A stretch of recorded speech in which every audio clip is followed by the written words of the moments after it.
নমস্কার বন্ধুরা, মৌস কিচেনে সকলকে স্বাগত জানাচ্ছি।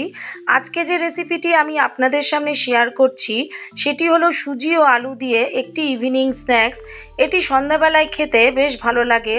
আপনারা যে কোনো সসের সাথে এটা পরিবেশন করতে পারেন। টমেটো সস, চিলি সস যে কোনো কিছুর সাথেই খাওয়া যায়। কড়াইতে আমি দিয়ে দিলাম 1 চামচের মতো সাদা তেল। সাদা তেল ভালো মতো গরম হয়ে গেলে এর মধ্যে আমি এখন দিয়ে দেব 1/2 চামচের মতো গোটা জিরে ফোড়ন। তারপর দিয়ে দিচ্ছি দুটো কুচনো পেঁয়াজ আমি কুচি করে এর মধ্যে দিয়ে দিলাম। দিয়ে মিডিয়াম ফ্লেমে আমি এটাকে একটু লালচে করে ভেজে নেব। একটু লালচে করে ভেজে নেওয়ার পর এখানে আমি এখন দিয়ে দেব 1 গ্লাসের মতো জল। 1 গ্লাসের মতো জল দিয়ে দিলাম। এবার এর মধ্যে আমি দিয়ে দিচ্ছি 1/2 চামচের মতো লবণ।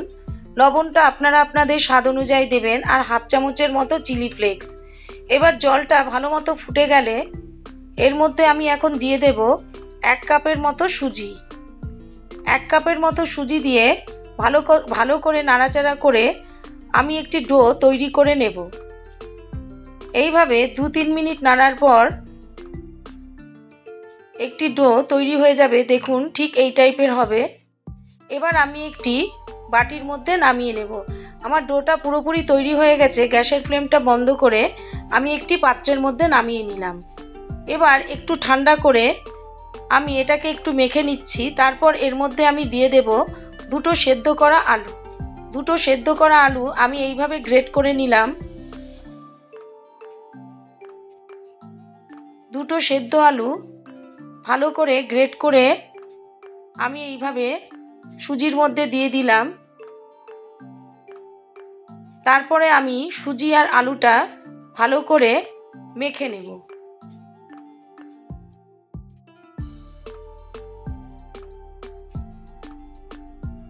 ঝটপট এই রেসিপিটা তৈরি হয়ে যায়। এইভাবে সুজির সাথে আমি ভালো করে মেখে নিলাম। তারপর এর মধ্যে আমি দিয়ে দিচ্ছি 1 চামচের মতো গোলমরিচের গুঁড়ো। এখানে আপনারা ধনেপাতা কুচিও দিতে পারেন। যেহেতু আমার কাছে ছিল না সেহেতু আমি ধনেপাতাটা ইউজ করতে পারলাম না। ধনেপাতা দিলেও কিন্তু এটার টেস্ট খুব ভালো হয়। এবার ভালো করে মেখে নিয়ে আমি হাতের মধ্যে সামান্য অল্প তেল মেখে নিলাম।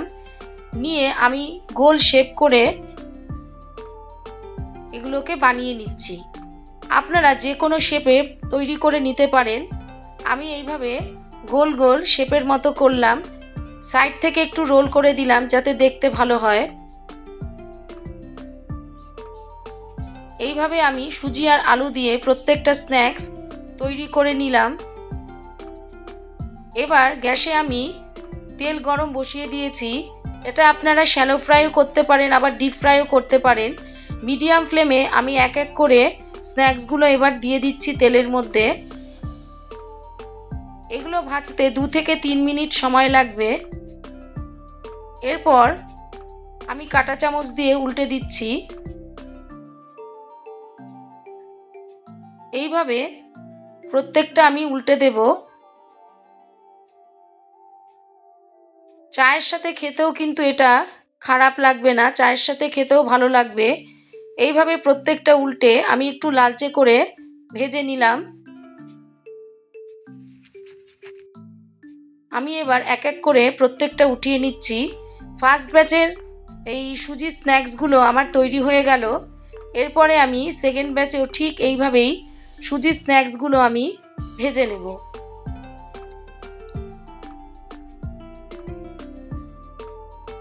আমার সমস্তগুলো ভাজা হয়ে গেল। এই রেসিপিটি দেখার জন্য ধন্যবাদ।